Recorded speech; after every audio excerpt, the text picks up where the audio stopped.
Welcome to New Testament in a Year. Day 141. And continuing in John 6. Then the Jews began to argue sharply among themselves, "How can this man give us his flesh to eat?" Jesus said to them, "Very truly I tell you, unless you eat the flesh of the Son of Man and drink his blood, you have no life in you. Whoever eats my flesh and drinks my blood has eternal life, and I will raise them up at the last day. For my flesh is real food, and my blood is real drink.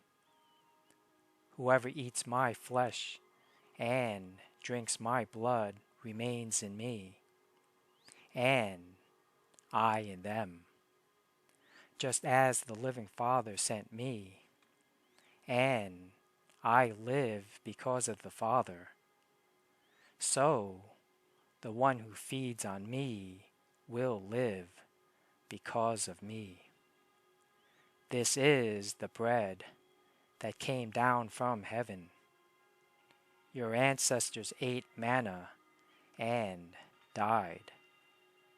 But whoever feeds on this bread will live forever." He said this while teaching in the synagogue in Capernaum. On hearing it, many of his disciples said, "This is a hard teaching. Who can accept it?"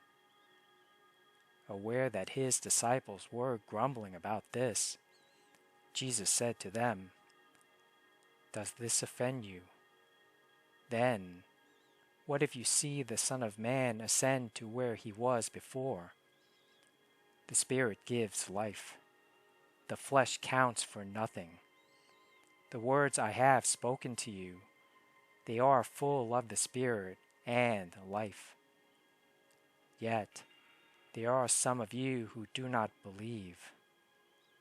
For Jesus had known from the beginning which of them did not believe, and who would betray him.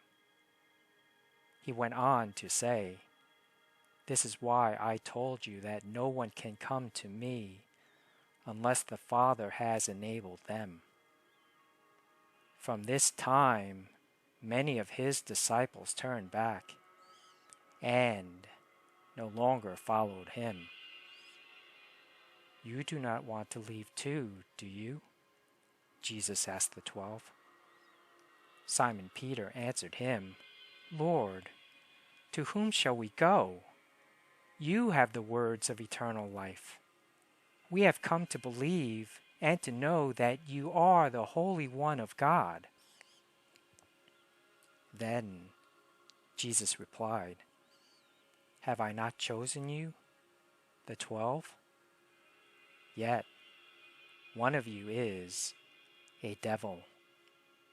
He meant Judas, the son of Simon Iscariot, who, though one of the 12, was later to betray him.